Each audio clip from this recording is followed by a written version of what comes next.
Hi guys, I'm Alex from Bicycle Chain. We're here today up on the Quantock Hills at Dead Woman's Ditch. I'm talking to Bryn, UK training specialist for Trek bikes. You got it? Cool. Yep. We're talking about the Powerfly, Trek Powerfly 9 today. So Bryn, what's great about this bike? So the Powerfly 9 is taken from all the same features as our Fuel the X range. So it's our 130mm do-it-all trail bike.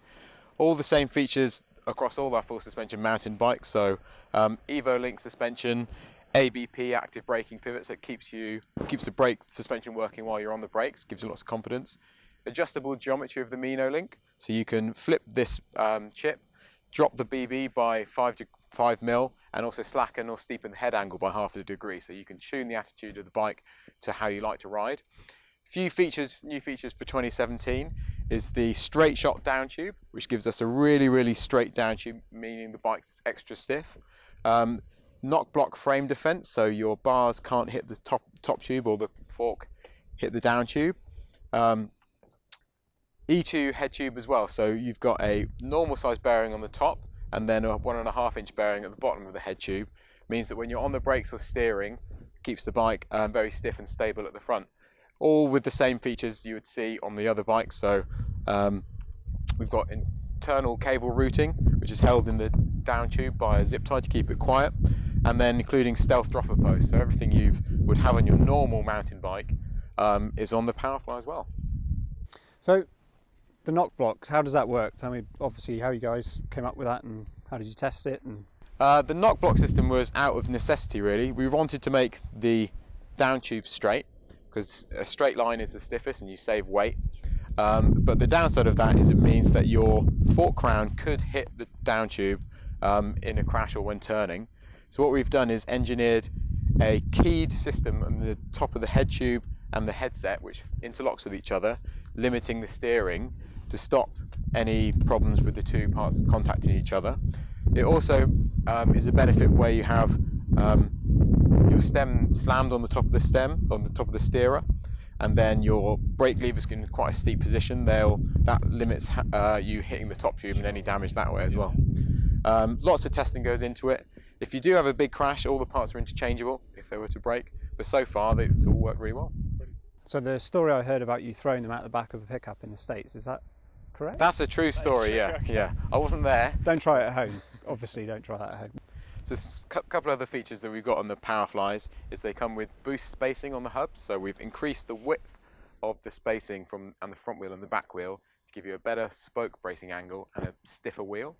That really gives you lots of benefit in terms of turning into corners and toughness of the wheel.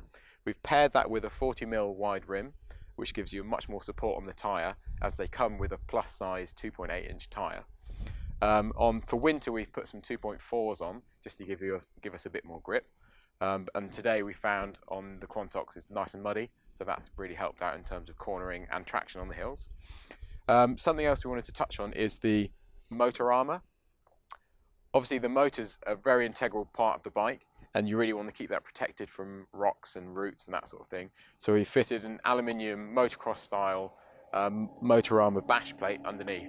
And when you see one of these in the flesh, you can really give it a good knock and see it's a nice, thick, well-engineered piece of metal, which really gives the bike a lot of protection where you need it the most.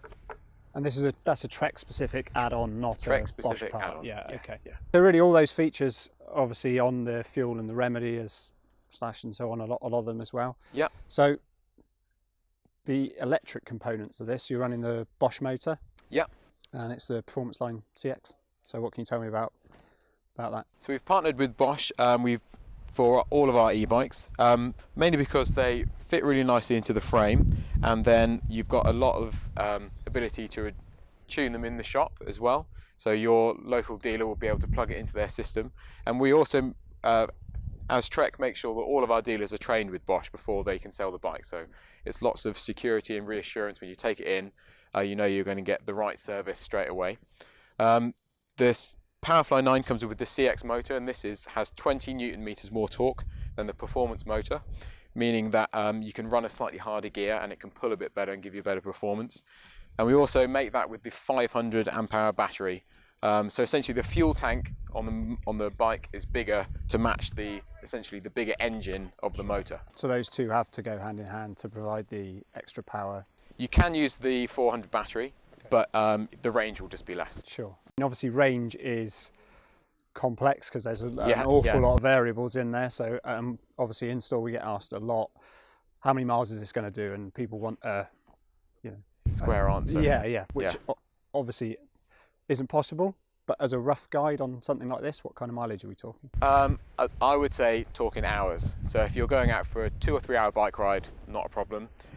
If say you've got a long day in the hills ahead, you just make sure the battery is fully charged and then use the 4 different modes to make sure you get the best out of the motor. One of the things that affects range is how much assistance you get.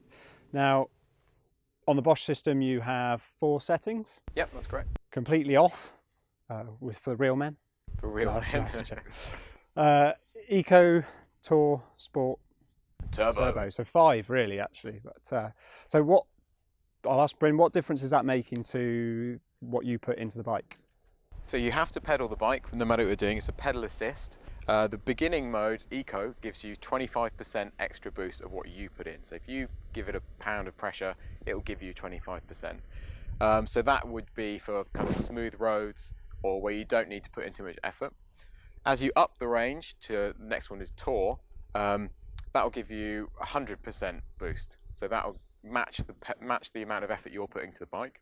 Go up again, it'll give you 150, and then go up again, it'll give you 300% boost. So you can either ride it in modes which give you a lot of extra power, or just eke the best out of the battery. But where that'll play into on the trails, say if you're riding steep switchbacks uphill, you'd probably want it in a low power mode because you don't want it to give you a big kick out of a corner. So Tour or Eco is perfectly fine for those slow speed maneuvers. Where you'll probably use turbo the most is when you're in bottom gear and you're climbing a really steep hill and you really need all 250 watts out of the motor and you're putting in a lot of effort. That's where turbo comes into its own. It just keeps your momentum and you can really feel the motor and the bike working. Okay, and obviously the result with that would be really, if Tour's good for general riding, mileage is going up, right? Yeah. So happy days. So in terms of the Powerfly range, what are the options? Obviously this is the full suspension at the higher end. Yeah. What other options are available? Within full suspension we do a range of bikes, including ones with longer travel. So we do the Powerfly LT, which is the sister bike to our Remedy, so 150mm travel suspension. Again with plus size tyres, and it's a bit more of a do-it-all, take-it-everywhere bike. And this is obviously 130, you got 130 on this model. 130 on the Powerfly, and then on the LT long travel is a bit more. We also do a full range of hardtail as well, starting with the Powerfly 5, still with the front suspension fork, the same features you would see on a lot of this bike. So it's 1x gearing, and then you have disc brakes and front suspension as well. So you can really have a nice reliable package. And obviously a easier entry level price point there. Yeah. On the hardtail. Yes, indeed. So there you have it. That's the Powerfly, and this is Bryn. Thank you very much, Bryn. Thank you. Great stuff. Speak to you soon. Bye.